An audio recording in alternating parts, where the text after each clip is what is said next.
se já houve alguma chance de fazer uma série de TV diretamente dos quadrinhos, essa é com a nova série da Feiticeira Escarlate. Vai, vinheta.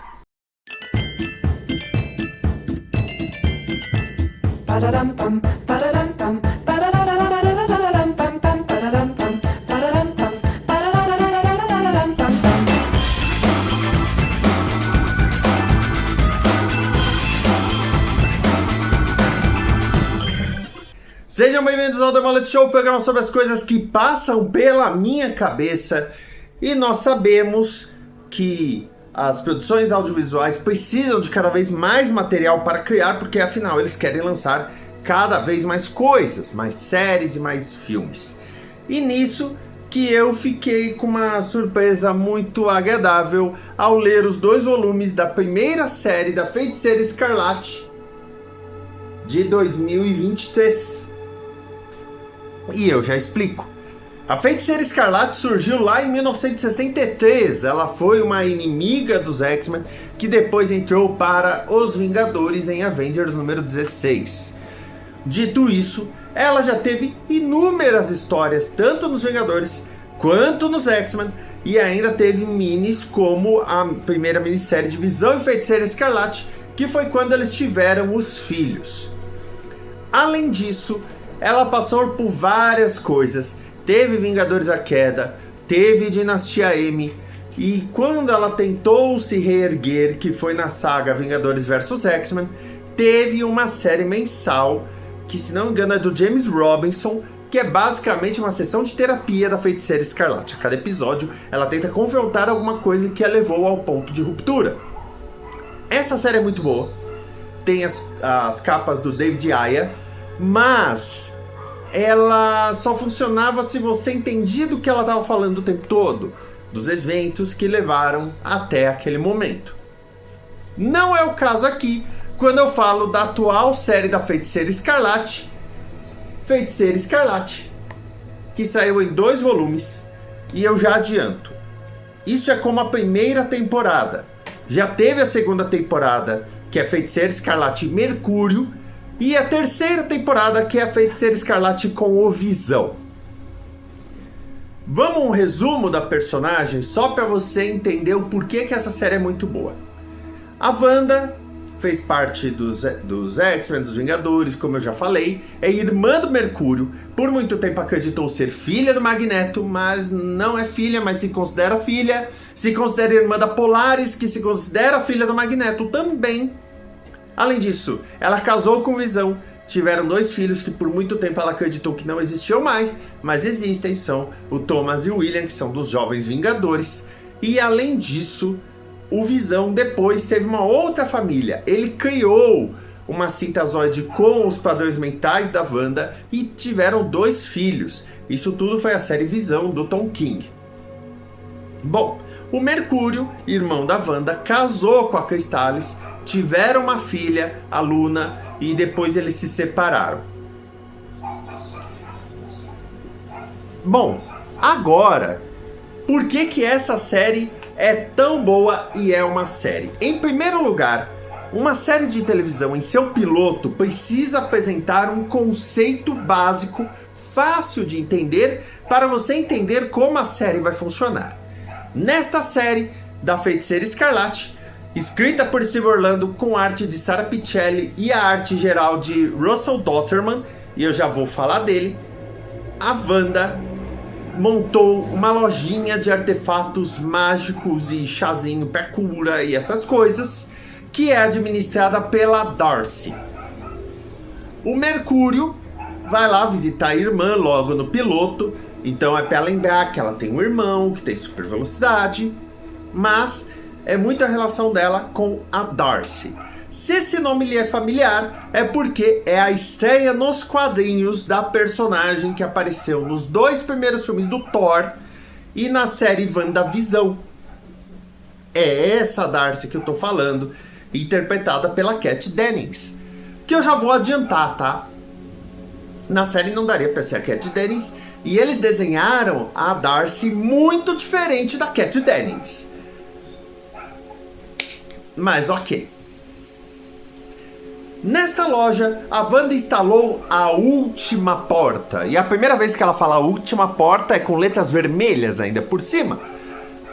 Quando alguém precisa de ajuda e não tem mais a quem recorrer, ela pode atravessar a última porta e pedir ajuda da Feiticeira Escarlate. E é aí que a Wanda entra. Isso permite que, na primeira história, uma mulher italiana peça ajuda, porque toda a sua cidade foi dominada por um homem que domina mentes. E a partir daí a Feiticeira Escarlate vai atuar.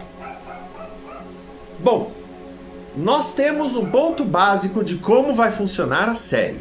A cada edição, o que seria cada episódio, uma pessoa vai atravessar a porta mágica, que é a última porta, para pedir ajuda, e a Wanda vai lá enfrentar.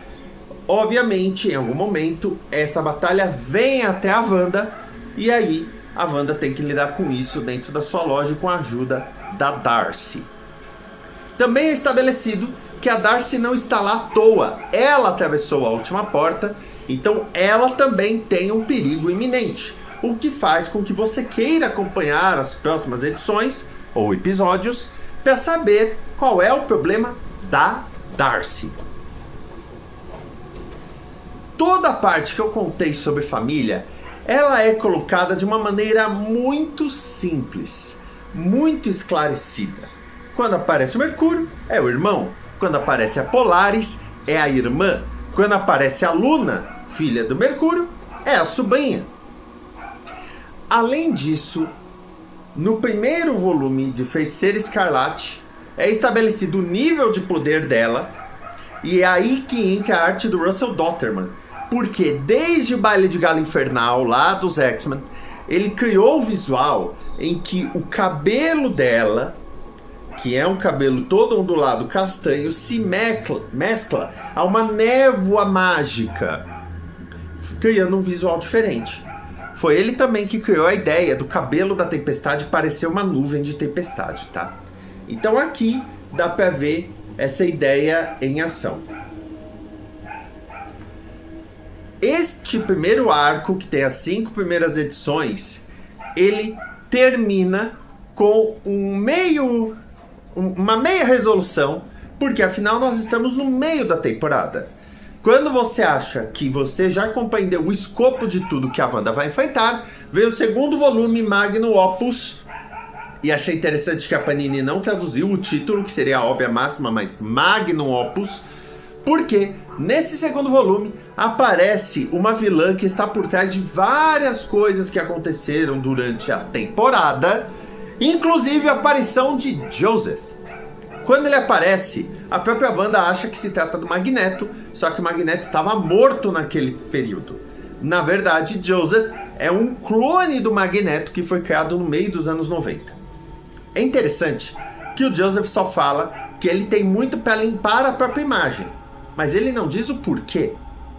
Quem é ligado na cronologia sabe que o Joseph foi usado como vilão algumas vezes nos últimos anos, então realmente ele teria muito a limpar. Mas na história do Steve Orlando, isso foi resumido. Ele precisa limpar a imagem. Ele é um clone do Magneto, precisa limpar a imagem. Toda essa história, que tem o mistério ainda da pedrinha de Mysterium, lá da primeira história, tudo isso acarreta na 10ª edição, que é a última de todo esse arco, ou temporada, que tem a Darcy e a Wanda enfrentando essa vilã e encarando todo o resultado das ações do Joseph. É fácil traçar um paralelo entre uma série de TV e a série dos quadrinhos. É como se o Steve Orlando estivesse dizendo: galera, eu estou escrevendo uma série de TV para vocês. Peguem e usem. Afinal, é muito mais fácil explicar artefatos mágicos quando você usa objetos simples como uma porta. Olha, a pessoa atravessa a porta, que é um portal, mas é uma porta, e aí ela vai pedir ajuda. Dá até pra imaginar como ficam baratos os efeitos especiais usando essa porta. E umas luzes, uma fumaça. Aí vem o ponto. E como ficaria isso no atual MCU? Né, o universo da Marvel? Em primeiro lugar, eu não ligaria tanto para a cronologia do MCU. Talvez uma Wanda de um outro universo, o que talvez permitiria usar a Darcy, mesmo sendo ou não a Kat Dennings, porque a Darcy do universo cinematográfico da Marvel, me enrolei completamente, ela é uma cientista. Tem nada a ver com a jornalista que a gente vê aqui.